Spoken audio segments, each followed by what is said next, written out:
ప్రభునందు ప్రియులైన మీకందరికీ యేసుక్రీస్తు ప్రభువారి నామంలో శుభవందనాలు తెలియజేస్తూ ఉన్నాం. ఎడారిలో సెలయేర్లు అనే దిన ధ్యానం కొరకై స్వాగతం. ఆగస్టు 8. దేవా నీవే నా రాజువు, యాకోబునకు పూర్ణ రక్షణ కలుగనాజ్ఞాపించుము. కీర్తనలు 44వ అధ్యాయం 4వ వచనం. నీ రక్షకుడు ఇంతకు ముందే ఓడించి లొంగదీయని శత్రువు ఎవడూ లేడు.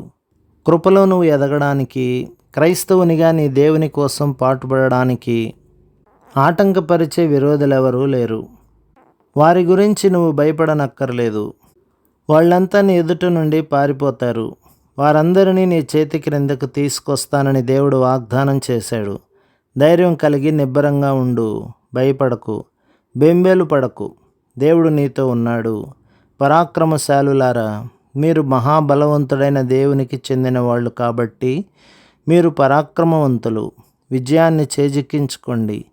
యేసు ప్రభు సాధించిన విజయంలో మీకు భాగం ఉండేలా చూసుకోండి. యేసు మనందరి కోసము, మనందరి తరపున ఆ విజయాన్ని సాధించాడు.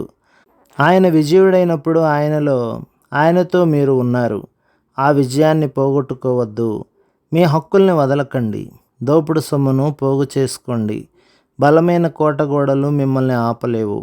మీ సైన్యానికి ఓటమి అంటూ లేదు. మీ రక్షకుని విజయంలో పాలు పంచుకోండి. మనం రాజకుమారులం.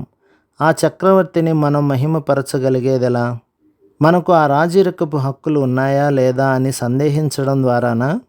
వాటిని స్వతంత్రించుకోకుండా వెనక్కు తగ్గడం ద్వారానా? కాదు.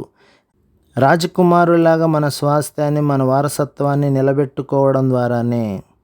ప్రభు మిమ్మును, మీ కుటుంబమును, మీ సంఘమును దీవించి ఆశీర్వదించునుగాక. ఆమేన్.